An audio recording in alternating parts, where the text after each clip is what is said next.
Hello girls, मैं हूं doctor Shweta व्यास, सहायक आचार्य गृह विज्ञान, राजकीय मीरा कन्या महाविद्यालय उदयपुर राजस्थान। और हम पढ़ रहे थे subject community health and family welfare, यानी कि सामुदायिक स्वास्थ्य एवं परिवार कल्याण। और इसमें हम चौथी यूनिट में पहुंच चुके हैं। हम फोर्थ यूनिट में हमने रिप्रोडक्टिव हेल्थ के बारे में पढ़ रहे हैं। तो रिप्रोडक्टिव सिस्टम्स पढ़े हमने, मेल फीमेल, स्पर्मेटोजेनेसिस और oogenesis पढ़ा, यानी कि गैमेटोजेनेसिस। और अब हम पहुँचे फर्टिलाइजेशन ऑफ ह्यूमन गैमेट्स पर, यानी कि मानव युग्मकों का निषेचन। तो इसमें हम पढ़ते हैं, देखिए परिभाषा सबसे पहले कि एक ही शुक्राणु जब डिंब या अंडक में प्रवेश करता है तो इसे निषेचन कहा जाता है। यानी कि जब एक ही शुक्राणु, बाकी दो चार नहीं, एक ही शुक्राणु जो है डिंब या अंडक में प्रवेश कर जाता है तभी इसे निषेचन कहा जाएगा। दूसरी परिभाषा है कि नर एवं मादा युग्मकों के केंद्रकों के संलयन की प्रक्रिया जिसके द्वारा द्विगुणित युग्मनज का विकास होता है, निषेचन कहलाता है। ये और भी क्लियर डेफिनेशन है, यानी कि नर और मादा युग्मक, जो मेल फीमेल जो युग्मक हैं, यानी कि स्पर्म और ओवा, इनके केंद्रक जब मिल जाते हैं आपस में, और जिसके द्वारा जो द्विगुणित हैप्लॉइड था, यानी कि अगुणित जो युग्मक था, उन दोनों को मिला करके और द्विगुणित युग्मनज बन रहा है, जाइगोट बन रहा है, उसका विकास हो रहा है, तो ये निषेचन कहलाता है। इसमें क्या होता है कि शुक्राणु का जो सिर है, जो हेड है, उसी के अंदर न्यूक्लियस था। हमने पिछले डायग्राम में देखा था कि स्पर्म कैसा दिखाई देता है, और आप ये पास वाले डायग्राम में भी देख सकते हैं।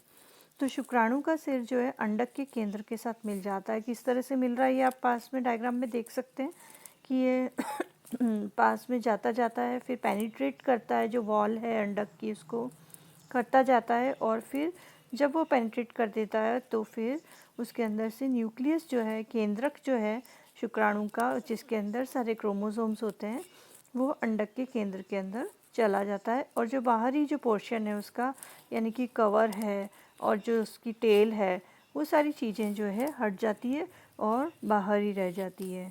तो इस तरह से वो जो केंद्रक है, यानी कि क्रोमोसोमल पोर्शन है शुक्राणु का, वो अंडक के क्रोमोसोम्स के साथ में मिल जाता है, और फिर इंटरनली, यानी कि जो न्यूक्लियस के अंदर मिल करके, और फिर वो 2n यानी कि डिप्लॉयड जो जाइगोट है उसका निर्माण करते हैं।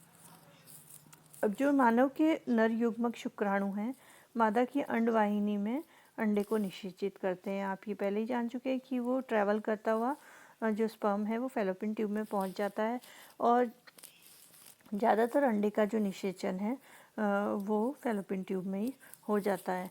निषेचन होने के बाद में उसके अंदर एक पोलर बॉडी भी बनती है, और फिर ये गर्भाशय की ओर बढ़ता जाता है, और 7 दिनों के अंदर अंदर गर्भाशय में पहुंच जाता है। लेकिन एक साथ में बहुत सारे हजारों की तादाद में शुक्राणु जो है फ्लोट करते हैं और निषेचन करने की कोशिश करते हैं, लेकिन कोई एक ही शुक्राणु है जो कि अंडे को निषेचित करता है। और जैसे ही वो अंडे को निषेचित करता है, उसके ऊपर एक लेयर आ जाती है, जिससे कि बाकी कोई शुक्राणु उसको फिर निषेचित नहीं कर पाता है, एंटर नहीं कर पाता है, ऐसी उसके अंदर प्रक्रिया होती है। तो जो बाकी बचे हुए शुक्राणु होते हैं वो नष्ट हो जाते हैं ऐसी एसिडिक एनवायरनमेंट की वजह से, और क्योंकि वो अंदर नहीं घुस पाते, और 72 आवर्स में उनकी लाइफ पूरी हो जाती है, इस वजह से भी वो सभी शुक्राणु नष्ट हो जाते हैं।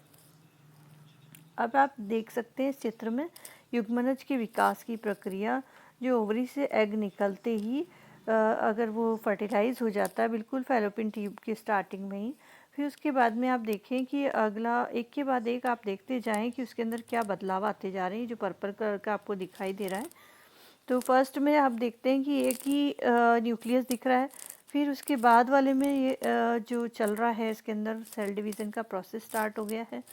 फिर थर्ड वाले में देखना आपकी 2 बन गए हैं सेल्स, ऐसा दिखाई दे रही बीच में एक लाइन। फिर उसके बाद वाले में 4, फिर 8, फिर उसके बाद में एक गुच्छा सा दिखाई दे रहा है, आप काउंट नहीं कर पाते।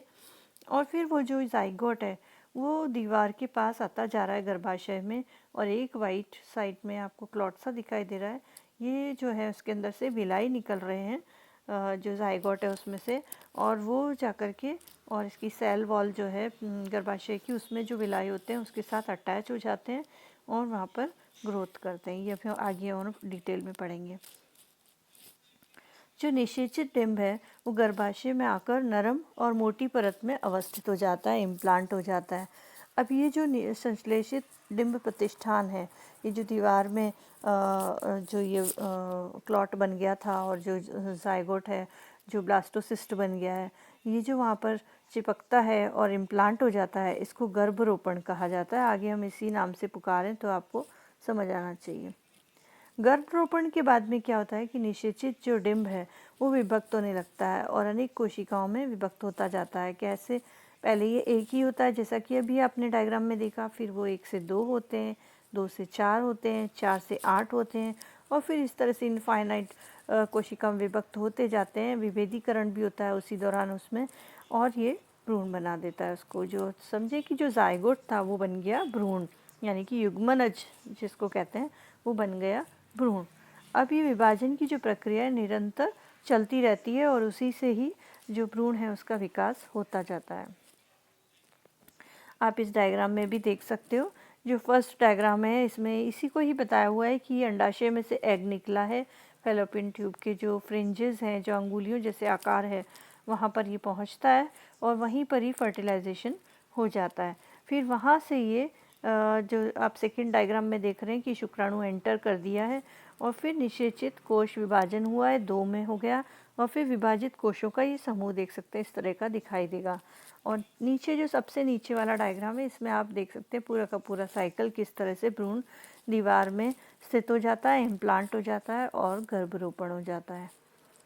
तो अब यहाँ तक आपको समझ में आया कि ये वहाँ तक पहुँच गया।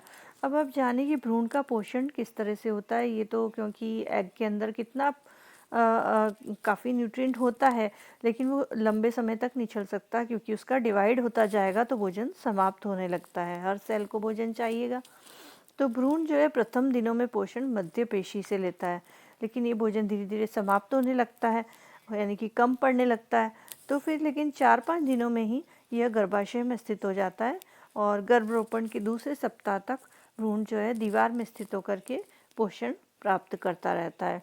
तो उसी से ही उसको पोषण मिलता रहता है।